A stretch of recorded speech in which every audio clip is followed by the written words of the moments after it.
आपल्या शैक्षणिक गुणवत्तेला नवी भरारी देणारे Shriram group of institute admission open for 11th and 12th science academy for IIT medical NDA and other competitive exam. Jaydatta tower Sangli road Ichalkaranji. Call 9921004600. Hi students, good morning all of you. This is lecture number 6. Already we have in lecture number 5 we are discussing the chapter name is sound. In sound chapter in lecture number 5 we are discussing what is meant by sound. Sound means it is one type of energy, means there is a transfer of energy. It is a sound means it is a waves. We said that sound waves. आपण दररोज जे sound आपण जे ध्वनी ऐकतोय त्यालाच काय म्हणतोय आपण मराठीमध्ये ध्वनी, आणि जे ध्वनी ऐकतोय आपण तोच म्हणजेच काय असं साऊंड. त्याच्या काय असतात वेव्ज असतात. वेव्ज म्हणजेच काय असतात लहरी. त्याच्यामध्ये ट्रान्सफर काय होते, there is a transfer only energy, there is a no transfer of matter, there is a transfer only energy. In sound we are discussing the types of sound: mechanical sound, non-mechanical sound. Mechanical sound required there is a medium, and non-mechanical sound required non-medium. We said that vacuum. Now in mechanical sound can be further classified in two types, that is longitudinal waves and transverse waves. Longitudinal wave means the vibration of the particle parallel to the direction of propagation is called as longitudinal wave, and transverse wave means the vibration of the particle perpendicular to the direction of propagation is called as transverse wave. In longitudinal wave, the example of these sound waves. Sound wave is an example of longitudinal wave. Sound wave is an example of longitudinal wave. There is continuous compression and rarefaction occur. Now in lecture number 6 we are discussing that is properties of the wave, or we say that characteristics of the wave. First we are discussing here what are the characteristics. I write down the point here.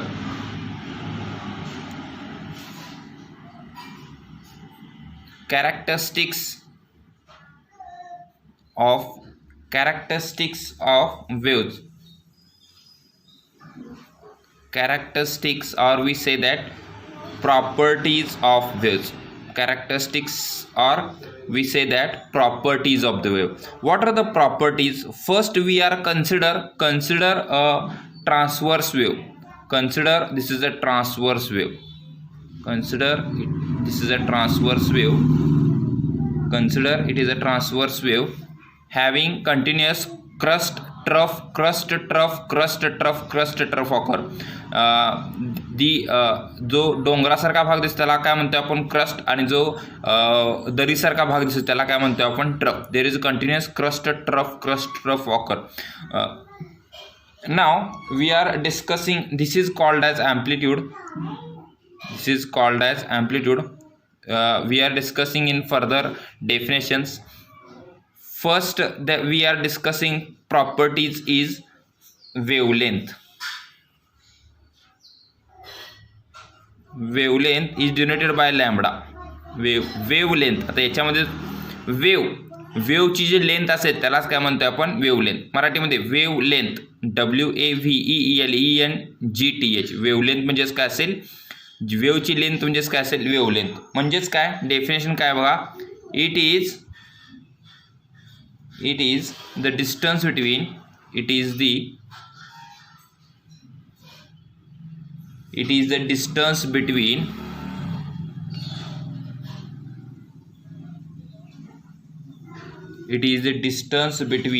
the consecutive crust or trough of wave. It is a distance between the consecutive crust or trough of wave. Here we consider transverse wave.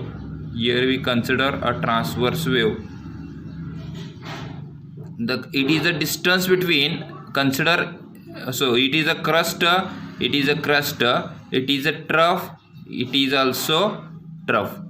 So distance between two consecutive crust is called as wavelength. Distance between two consecutive trough is called as wavelength. Distance between two consecutive crust or distance between two consecutive म्हणजेच काय शेजारी, दोन शेजारच्या क्रस्टवर दोन शेजारच्या ट्रफमधलं अंतर म्हणजेच काय असते वेव्हलेंथ. त्याला काय असते वेव्हलेंथ. मग सर वेव्हलेंथ कुठं कुठं मेजर करतोय, वेव्हलेंथ मेजर कसं करतोय, ह्याचं युनिट काय असतंय, किंवा आपण आज असं पण वेव्हलेंथ सांगू शकतोय की distance between crest and trough is called as wavelength. Crest and ट्रफमधलं आता हे कशामध्ये झालं, हे ट्रान्सवर्स वेव्हमध्ये झालं. हे कशामध्ये झालं ट्रान्सवर्स वेव्ह. सर लॉन्जिट्युडिनल वेव्हमध्ये पण असं असतंय काय असतंय. इथं काय सांगू शकतो आपण definition, it is the distance between the consecutive compressions or rarefactions of wave. दोन कॉन्झिक्युटिव्ह कॉम्प्रेशन किंवा दोन कॉम्प्रेशन रेअरफॅक्शनमधलं जे डिस्टन्स असेल ते म्हणजेच काय असेल वेव्हलेंथ. म्हणजेच काय असेल हे डिस्टन्स असेल. मग डिस्टन्स आहे वेव्हलेंथ म्हणजेच काय असतं, it is distance between two compressions or distance between two rarefaction or distance between compression and rarefaction is called as wavelength. मग युनिट काय असेल याचं, आपण डिस्टन्स कशामध्ये मेजर करतोय, डिस्टन्स कशामध्ये मेजर करतोय तर मीटरमध्ये. कशामध्ये मीटरमध्ये. मग वेव्हलेंथ आपण मेजर करू शकतो का असे नाही, कारण वेव्हलेंथ फार स्मॉलेस्ट वेव्हलेंथ असते, जे आपण रेड लाईट वेव्हलेंथ म्हणतोय किंवा रेडिओ वेव्ज म्हणतोय, जी वेव्हलेंथ फार फार स्मॉल असते. आपल्याला व्हिजिबलमध्ये आपल्याला किती दिसतात, सात काय म्हणतोय आपण त्यांना, ता ना पी ही नी पाजा ताना पीही निपाजा, ताना पीही निपाजा. ह्या ज्या सात आहेत सगळ्या, त्यांना काय आहेत म्हणजे त्याला इंग्लिशमध्ये आपण व्हिब्जर म्हणतोय.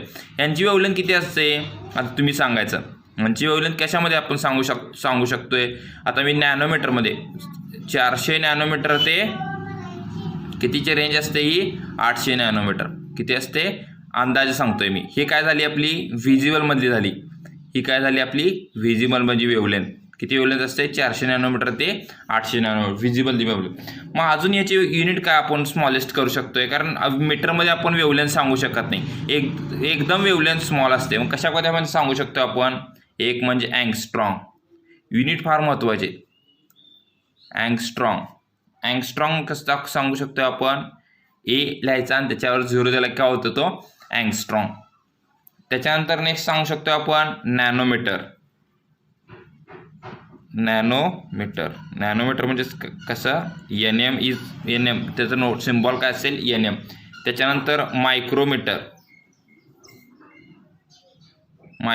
काय असेल म्यूएम.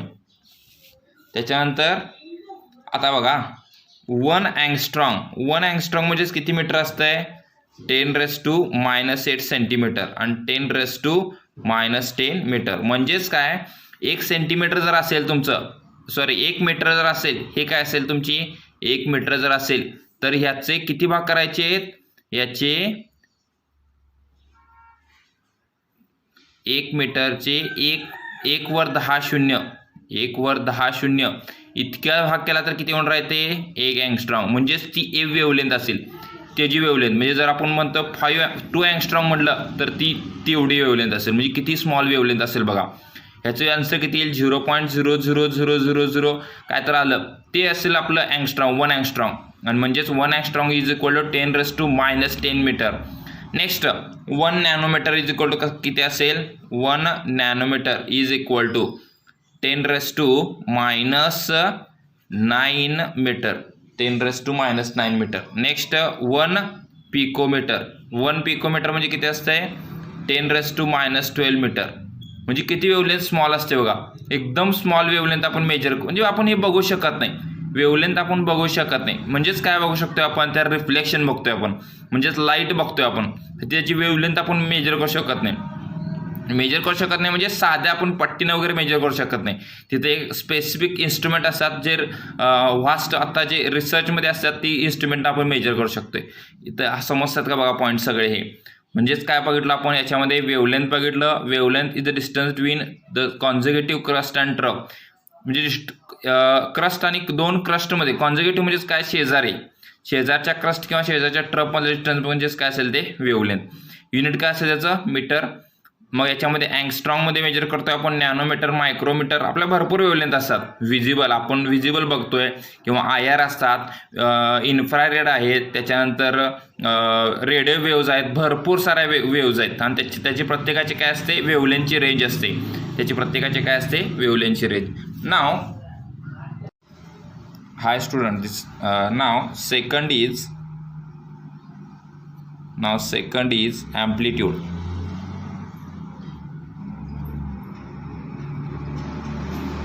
Generally, it is denoted by small a or capital E. Generally, it is denoted by small a or capital E.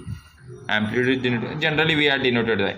What is my amplitude? Amplitude means maximum displacement from its mean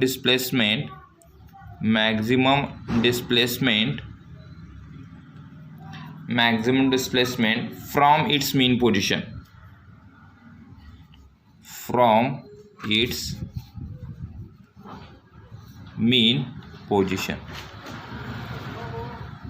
Maximum displacement from its mean position is called as amplitude. Maximum displacement from its mean position is called as amplitude. Means consider this is a transverse wave. Consider it is a transverse wave, and this is a mean position. म्हणजेच काय, ही दूर आहे आणि दूरला काय केलं आपण, एक jump दिलं तर काय तयार होणार आहे, अशी वेव तयार होईल. ही दोरीची सुरुवातीची पोझिशन असेल, म्हणजेच हे पार्टिकल्स माझे मीन पोझिशनला सुरुवातीला असतील. इथून ह्या हाईटवर जातील particles.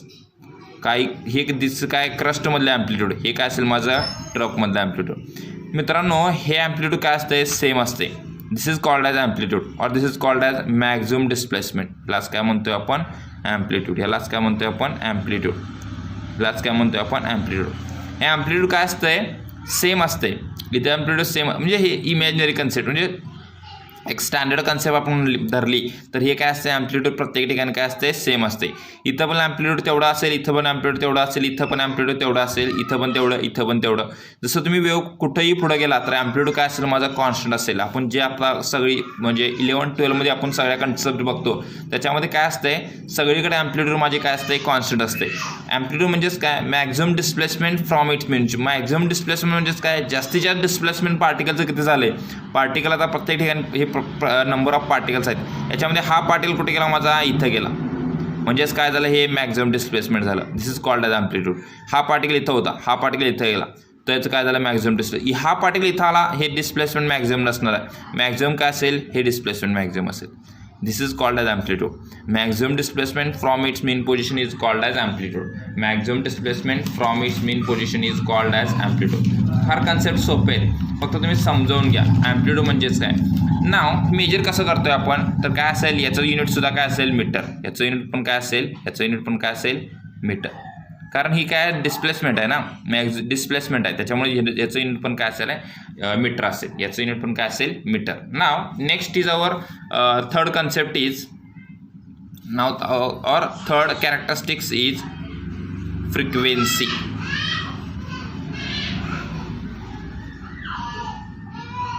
Next, our third concept is frequency. Now, student, frequency is denoted by, आता तुम्हाला 8-9 पण झाला असेल, फ्रिक्वेन्सी आपण n दाखवतोय, और f न दाखवतोय, और न्यू न दाखवतोय. Frequency is denoted by n, f और न्यू. आता न्यू कुठे येणार सर, न्यू कुठे येईल तुम्हाला ते ज्यावेळी तुम्ही E is equal to H nu, energy of photon किंवा एनर्जी ऑफ इलेक्ट्रॉन काढत असाल त्यावेळी तुम्हाला E is equal to H nu येते. प्लँकच्या वेळी येईल नंतर. प्लँक आपण एक थेरी शिकतोय त्याच्यामध्ये न्यू येते फ्रिक्वेन्सी. सगळ्यात N is equal to H nu, H N म्हटला तरी पण चालेल, तर फक्त न्यू म्हणतोय आपण, काय प्रॉब्लेम नाही. Frequency is equal to denoted by N, F or nu. What is by frequency? Frequency means number of oscillations. It is defined as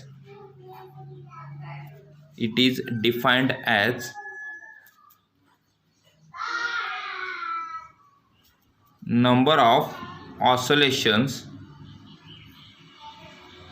It is defined as number of oscillations or vibrations.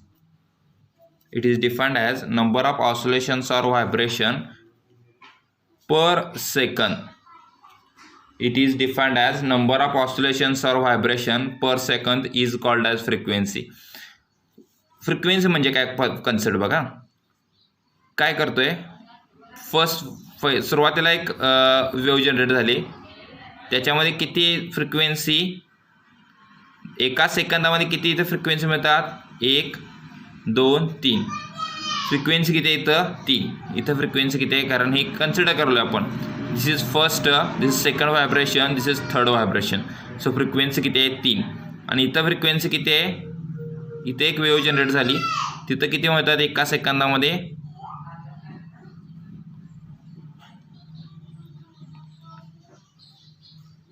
ही 1, हे 2, हे 3, हे 4, हे 5. इथं frequency किती आहे, 5.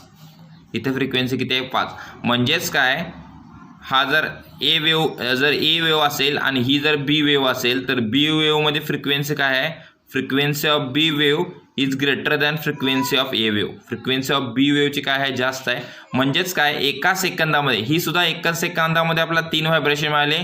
इथं एका सेकंदामध्ये आपल्याला किती व्हायब्रेशन मिळाले, 5 व्हायब्रेशन मिळाले. इथे एका सेकंदामध्ये आपल्याला किती व्हायब्रेशन मिळाले, 5 व्हायब्रेशन मिळाले. Number of vibrations or oscillations per second is called as frequency. मग युनिट काय असते सर, याचं युनिट काय असते, याचं युनिट काय असते, युनिट ऑफ फ्रिक्वेन्सी इज काय असेल, हर्ट्ज. काय असेल, हर्ट्ज. सायंटिस्ट हर्ट्जनुसार काय सांगतोय आपण, unit of frequency is hertz. कशाने दाखवतोय आपण, HZ. आणि स्पेलिंग कसं आहे, HERTZ. म्हणजेच काय सांगू शकतो आपण, ऑर पर मीटर सांगतोय आपण. कारण का, frequency is equal to 1/T. Frequency is equal to 1/T. Reciprocal of time period is called as frequency. Reciprocal of time period is called as frequency. Now, how the frequencies depend on energy? How the frequency is depend on energy? We are discussing here how the frequencies depend on wavelength. What will happen if wavelength increases? What will happen if wavelength increases, or what will happen if wavelength decreases? Now, energy is directly proportional to frequency. Energy is directly proportional to frequency. म्हणजेच काय, frequency वाढली माझी, frequency वाढली म्हणजे energy काय होणार आहे, वाढणार आहे. फ्रिक्वेन्सी वाढली म्हणजे एनर्जी काय होणार आहे, माझी वाढणार आहे. Energy is directly proportional to frequency. नाव नेक्स्ट, फ्रिक्वेन्सी म्हणजेच इथे एक फॉर्म्युला घ्या, जर समजत नसेल तर, E is equal to H/nu. E is equal to H/nu. प्लँकचा formula, E is equal to H/nu. Energy माझी वाढली, काय वाढणार आहे, फ्रिक्वेन्सी वाढणार आहे. Next, frequency is inversely proportional to wavelength. Frequency is inversely proportional to wavelength. Frequency is inversely proportional to wavelength. म्हणजेच काय, माझी फ्रिक्वेन्सी वाढली, माझी जर N वाढला माझा, तर माझी वेवलेंथ काय होते, डिक्रीज होते. माझी फ्रिक्वेन्सी वाढली की माझा वेवलेंथ काय होते, डिक्रीज होते. फ्रिक्वेन्सी वाढली की वेवलेंथ माझी डिक्रीज होते. म्हणजे इथं काय सांगू शकतो आपण, energy is inversely proportional to wavelength. Energy is inversely proportional to wavelength. Energy is inversely proportional to wavelength.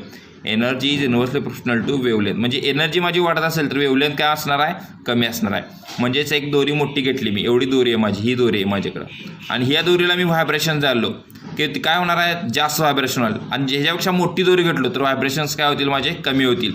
म्हणजेच माझी फ्रिक्वेन्सी कमी असेल, म्हणजेच एनर्जी माझी काय असेल, तिथं कमी असेल. आता लहान दोरी असेल, ही लहान दोरी, आणि इथं मी व्हायब्रेशन झालो, काय असणार, माझी फ्रिक्वेन्सी जास्त असणार आहे. म्हणजेच माझी एनर्जी काय असेल, तिथं जास्त असेल. फ्रिक्वेन्सी माझी जास्त असेल, त्याच्यामुळे एनर्जी काय असेल, जास्त असेल.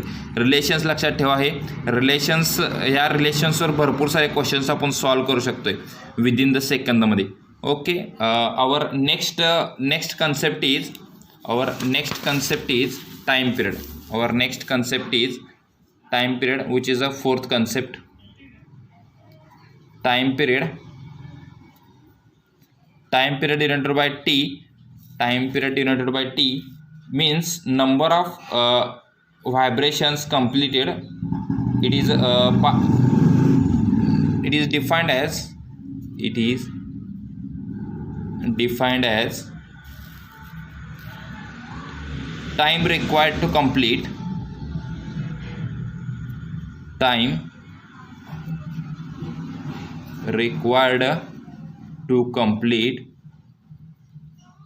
it is defined as time required to complete one vibration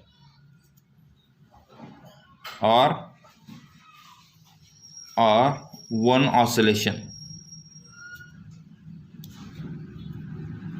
It is time required to complete one vibration or one oscillation is called as time period. It is denoted by T is equal to 1 upon N. T is equal to 1 upon N. Residual clock frequency is called as time period. याचं unit काय असेल? Unit of time period is second. काय असेल? Second. Unit of time period is second.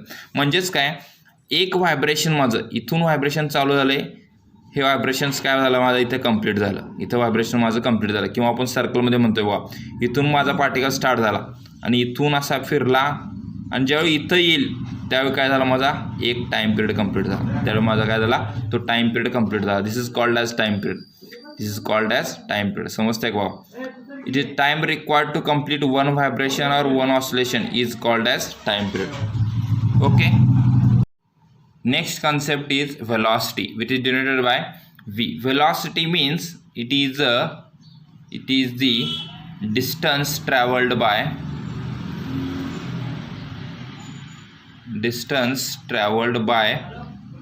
wave in 1 meter in 1 second. Velocity means it is distance traveled by wave in 1 meter in 1 second is called as velocity. Velocity is denoted by velocity is equal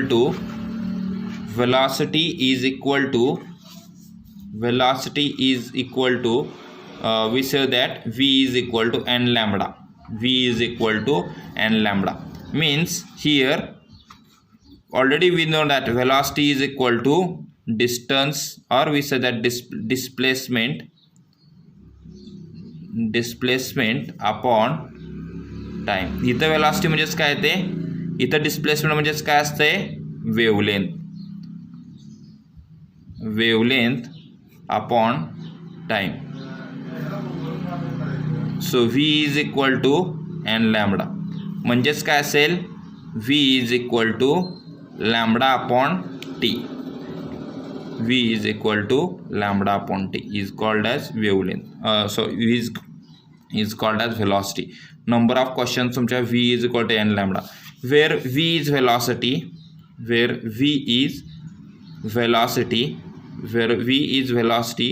lambda is wavelength, and t is time period. Or n is called as frequency. So 5 concept आपण 5 properties याच्यामध्ये बघितल्या. आपण सगळ्या properties important आहेत. परत एकदा study करा, concept लिहून घ्या ह्या. Okay, thank you all of you.